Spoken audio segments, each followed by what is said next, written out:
So I'm going to shift. We've had one tremendous afternoon with a lot of great talks and learning from every different perspective. And I would like to be able to introduce Mr. Davis Tindoll, who will be providing some closing remarks. Mr. Tindoll was selected to the Senior Executive Service in December 2004 and serves as the Director for RIMCOM'S Sustainment at the U.S. Army Installations Management Command. As the Director, he is responsible for the command and control of 17 garrison commands in the delivery and integration of base operations support to Army installations. He's co-located with Headquarters U.S. Army Materiel Command here in Huntsville, and he represents the Commanding General of RIMCOM in supporting and supported command relationship to synchronize priorities for facility infrastructure maintenance and installation management services. Prior to his career in the civilian service, Mr. Tindoll served as an Army officer for over 30 years with assignments in Europe, Korea, and the United States. We are so glad to have Mr. Tindoll join us today. So please, Mr. Tindoll, over to you for closing remarks. First, let me say good afternoon to everybody. It's a pleasure for me to get this opportunity to speak with you today. I know I asked Jerry Walker to provide closing remarks today, but he has passed the baton to me, and hopefully I'll be of some benefit. As Honorable Beller presented earlier today, there's a critical link, as we all know, between Army readiness and energy resilience. In my role, I'm in the business of linking the Army vision and translating that to daily execution in the field. And I'm tasked to balance competing priorities with reduced resources at the same time. I'm responsible for the execution of installation management programs on 15 active Army installations and joint bases, supporting Army Materiel Command, the Military District of Washington, Army Test and Evaluation Command, Army South, and Army Futures Command. Each of them focused on a variety of mission sets, from research to testing to training our soldiers. These installations provide services for over 950,000 service members, family members, retirees, civilians, executed by over 5,000 professionals with an annual operating budget of approximately $1 billion. Of that, energy and utility costs account for almost a quarter of my budget. We manage over 110 million of square feet facilities across 11 states with a variety of infrastructure types, from one of the oldest Army installations at Joint Base Mark Anderson Hall to the latest at United States Army Garrison, Miami. They all support Army readiness activities requiring a very individualized approach to executing the Army strategy. And Grace, if you could do slide 2 for me. In order to support Army readiness, we're focused on executing the Army's installation, energy, and water strategic plan. This plan will focus on 3 items: resilience, efficiency, and affordability as the strategic pillars. The plan takes many of the goals we as the Army have been working over the last 5 to 10 years. It will take a hard look at the current operating environment and challenges the Army faces to enable our garrison commanders to meet the energy and water requirements. We have to have mission assurance in our existing energy and utility infrastructure. When we turn the lights on, they got to work in order to support Army readiness. Additionally, we must continue to focus on improving cost predictability, restoring and modernizing facilities and the infrastructure to include energy efficiencies, and we've got to take a measured look at where we need system redundancies to improve our resilience with current threats.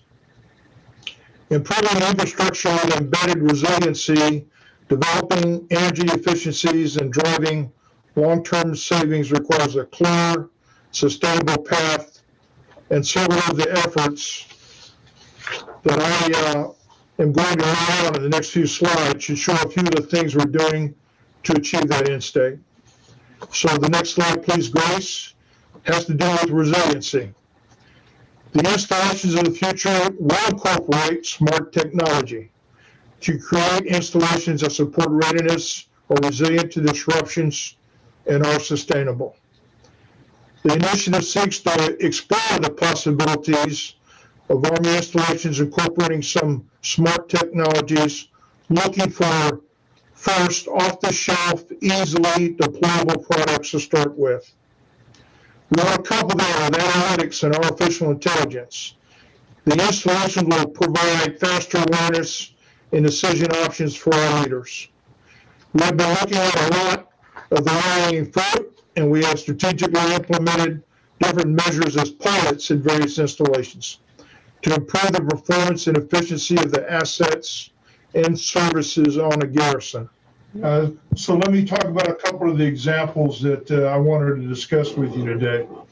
The first of three examples I wanted to discuss was our Detroit Arsenal microgrid. Although resiliency is critical to us maintaining operations due to continued cost and budget reductions, we have to focus on efficiency and affordability to get the job done. At Detroit Arsenal, we're currently developing a microgrid project following construction of a new substation. This microgrid project ties a 30 kW cogen plant, a 60 kW solar array, diesel and natural gas backup generators, building level meters, a 15 kW solar film on the access control point, with future assets to achieve interconnectivity, demand response, and load shedding. The microgrid will provide additional resiliency and cost savings to the installation. Furthermore, it establishes a replicable process and includes partnerships with a local community college for training programs. My second example is at Redstone, here at Redstone. We've deployed frictionless entry through an automated gate entry process, which uses radio frequencies identification lanes to quickly scan vehicles as they approach the garrison entry points, which is an essential tool for us ensuring safety and security. Real-time data is cross-referenced with vehicular and personal history, allowing entry to those meeting the criteria for access. Above threshold or any anomaly will alert our responders. The resulting impact is greater safety, increased traffic flow, awareness of who's on the installation, and creating a return on investment through technology and sensors. And my last example has to do with the builder program. We seek improved predictive maintenance through the builder program. We must continue to use sustainment management systems like paver, builder, roofer, etc., to program multi-year repair projects in order to curtail facility degradation and optimize our facility investment. Builder will enable the deep dive into the systems and components in order to repair, for example, a filling pump or valve versus going in and replacing an entire system. And Grace, please go to slide 4. Slide 4, we talk efficiency. We must assess application of commercial best practices and off-the-shelf technology into our facilities, and an example is our barracks to improve soldier quality of life and to inform potential broader use Army-wide and revisions to barracks design standards, which drive efficiencies and improving conditions for our infrastructure. An example would be the multi-phase plan that right now we're piloting at Fort Benning. Phase 1 is being executed in conjunction with Corps of Engineers, and includes an installation of a building utility automation system, a complete automation of HVAC and lighting systems, heating, ventilation, and air conditioning upgrades, high efficiency heat pumps with advanced humidity control, electrical modernization, retrofit, and we're going to retrofit the building with LED lighting and power outlets with USB ports. We're going to have wireless connectivity for the entire facility, and that will include fire extinguisher monitoring. Phase 2 will begin this fiscal year, and it's going to include additional quality of life features to include furniture and energy efficient solutions. We expect to assess the impacts results in the areas of energy savings and efficiency, sustainment of the smart features, specifically the maintenance, servicing, and repair, reliability and security of data gathering, cost savings, return on investment, and then soldier satisfaction and well-being to include the retention rates we're able to sustain. Following this pilot, an assessment of results, our expectation is to incorporate into a standard barracks design, which will be implemented in the 10-year facility investment plan that provides a specific focus on restoring permanent party and transient barracks right now. And Grace, next slide, please. So one of the things I want to talk about is the efficiency gains at Redstone.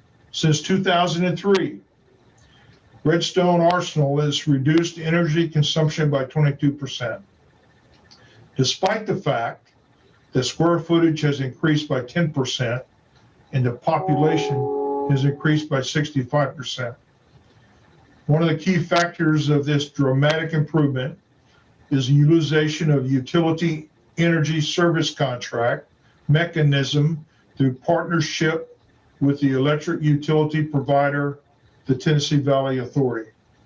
To date, $54 million worth of UESCs have been awarded at Redstone Arsenal, generating over 7 million savings, and that's a payback of just over 7 years.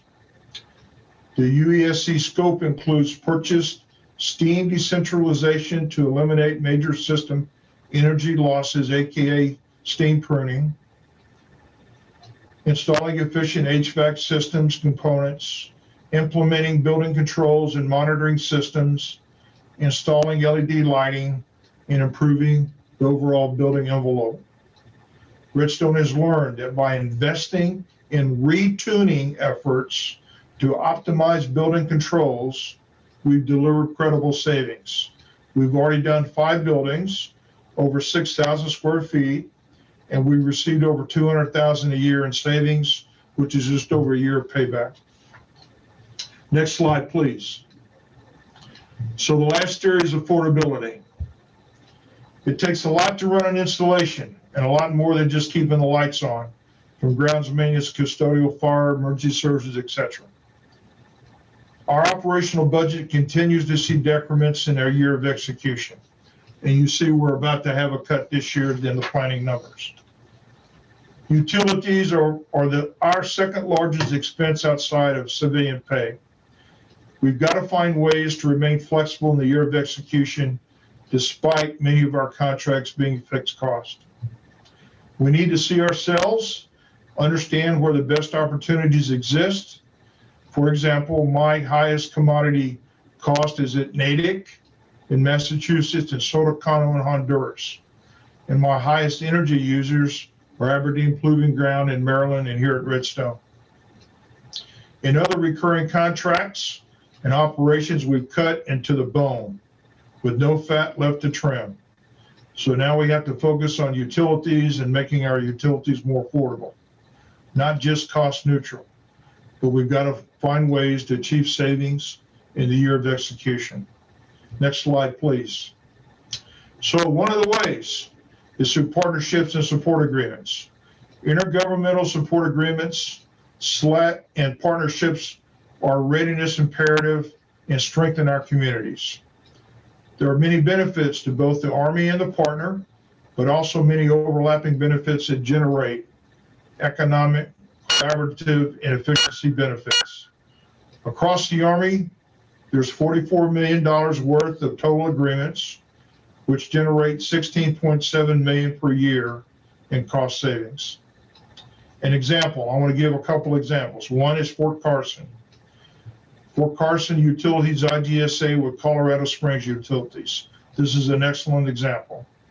This IGSA saves the Army $2.3 million a year, which is a 23% savings as opposed to using the base maintenance contractor. My second example is again here at Redstone with Huntsville Utilities. The IGSA for O&M, operation and maintenance with Huntsville Utilities for gas, electric, and water, roughly $500,000 in anticipating cost savings to the Army per year. The majority of the savings will come from their ability to purchase discounted large electrical components, scale economies, and not being required to use overtime. Historically, our garrison staff had to work on weekends, and we had to pay overtime. Huntsville Utilities can work while the lines are hot, which means they aren't paying overtime and there's no impact to our mission. Next slide, please, the way ahead, and my closing remarks. We need more ideas like this, and we got to expand upon those ideas. The Army collaborates with many stakeholders, with one of them being the utility companies surrounding our installations, who are the primary utility providers for our installations. We must continue to find ways to leverage economies of scale and partnering opportunities to increase resiliency, the efficiency of our operation, and affordability. The Army still has a long way to go with establishing cost-effective, budget-neutral, and cost-saving measures surrounding energy consumption. We rely on many of you to assist us discovering the cutting-edge solutions through partnering, utility privatization, and construction projects. Additionally, we must develop strategic energy and water plans to enable readiness, take advantage of smart technology, see ourselves at the macro and micro level to support the warfighter. From the execution side, we're focused on the Army's strategic energy and water lines of effort, but we must do so while driving down cost. And Grace, thank you, and I apologize for the sound and video. Are there any questions? So one question. I mean, a lot of challenges, a lot of planning, and it's really been a lot about balancing resources and then setting the stage for this installation of the future. So one of the questions that the chat's bringing up and that we have is, how do we best keep this conversation going? So where do these good ideas? What is the entry point, and how do we bring collective community ideas forward into the discussion on Redstone and other federal installations? So my recommendation to you would be we have got to continue to communicate, dialogue. There's been several members of industry that have contacted me personally to talk about some of the initiatives and ideas they have on some of my installations. I haven't turned anybody away. The difficulty I have is getting them synced in the calendar, but I haven't turned anybody away, but we have to keep communicating. One of the things that we had at one time, and we did away with it due to cuts, was the energy managers. I'm bringing one back. Matter of fact, should be here in another couple of weeks on my staff. And what you're going to see in the future is we'll have some government employees that are trained in the business. Like, for example, I'm not. I'm a old garrison commander that understands how to tie all the different ends together, but you're not the subject matter expert in any.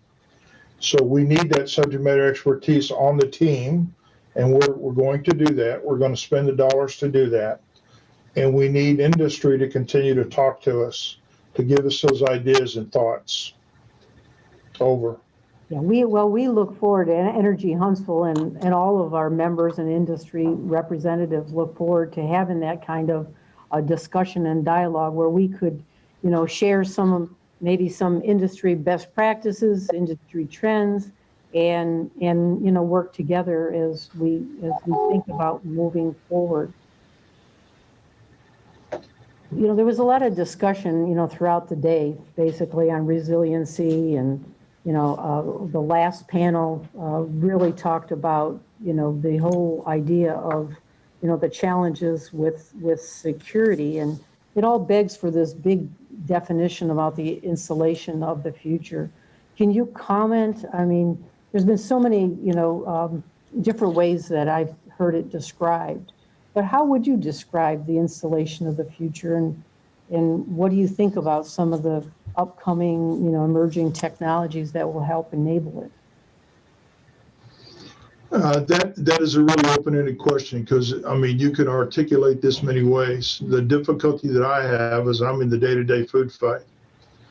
So it's one thing sitting in the Pentagon and coming up with the plans of what the future needs to look like. It's another thing in managing the day-to-day. So I can tell you from the strategic, I believe that you're going to see platforms that we have to protect ourselves from. So even today, what has happened a lot of times in the Middle East, we fight from installations. There are things that's going on in installations that people don't realize that you're actually managing what's going on over there real world right now. So having the capability to do that in the future, it's going to be more prevalent that either they're going to be used as launch platforms or used as platforms where you actually fight the fight. Now, having that, you've got to be able to have the systems that you may not control that others provide, coming from on-post to off-post to on-post. You got to have complete reliability. Now, the challenge here is I'm sure industry will meet that match. The challenge is what can be affordable. So that are those three principles that we laid out in the brief, where they've added efficiency and affordability now. Before, if you recall, they primarily talked resilience, but now they've added efficiency and affordability because we can't get there without it being affordable. So there's a balancing act, but I think that what we have to realize from years of past is the installations are now a key component of what the Army has to do. And you can't have, even the standard today that still exists and how we measure utility service, base up service, is on power outages. In my opinion, we're beyond that. We need to be looking at other metrics. So you can't even discuss, in my opinion, power outages today. We got to be beyond that. But like with the backup generation, I apologize. I was going to just mention, I think that that's the whole challenge is, now that, as the defense strategy talks about installations being an essential in that battle space, you have to start thinking about energy in terms of mission impacts to the overall national security posture. And so the challenge then is, how do you marry and converge a bunch of different communities, those that have been focusing on energy, those that have been focusing on security, and then those that really understand the operational context of military operations. It's fascinating, and the way that we have to bring that all together is through this kind of conversation and this kind of engagement with industry, with communities, and with leaders like yourself within the department, who really have to move us forward and guide us forward. So on behalf of Mr. Tindoll, unless you have any other comments you'd like to make, just wanted to thank you for taking time out of your busy day, especially late in the afternoon like this, to provide our members a very good perspective on where Redstone is going, where the Army is going, how Installations Command is really linking, many different kind of technologies and capabilities that will help enable our future. So thank you again for spending this afternoon with us and for your wonderful, wonderful remarks. Grace, thank you. Again, I sincerely apologize for the inability for us to get the technical hookup here. So hopefully that's something else we got to improve on. but God bless you all. Thanks for all that you do for helping us support our Army. We're truly grateful. God bless you all. Thank you. Thank you. So we had a wonderful afternoon. I can't thank everybody enough for spending the afternoon with us and with our speakers. Thank you to the speakers, thank you to the sponsors, and especially to the strategic committee who helped pull all of this together. You know, I've been thinking about this and, you know, thinking about how Energy Huntsville can help continue this kind of conversation on such critical, you know, technology emphasis, on community emphasis, on the idea of, you know, where we are in Huntsville and how we can move Huntsville forward. You know, I think about it, but communities like ours here in Huntsville, with the kind of, I would say, exceptional talents and the type of entrepreneurial spirit that we have, can really lead to new pathways in energy. And I believe that those will not only be for our community here, but that we can impact those way beyond our borders. And we need to do that. We need to do that through technology, through innovation, through building the workforce of the future. You know, if you're interested in learning more about Energy Huntsville or want to join, I ask you to please go to www.energyhuntsville.org. I think we have, I don't know if there'll be a slide or not, but we do have a Q code in case, right, a QR code in case anybody wants to use that. This was a great afternoon. Again, I thank all of you for joining us today, and we look forward to doing this again in the future. Have a great afternoon and have a great rest of your day. Goodbye.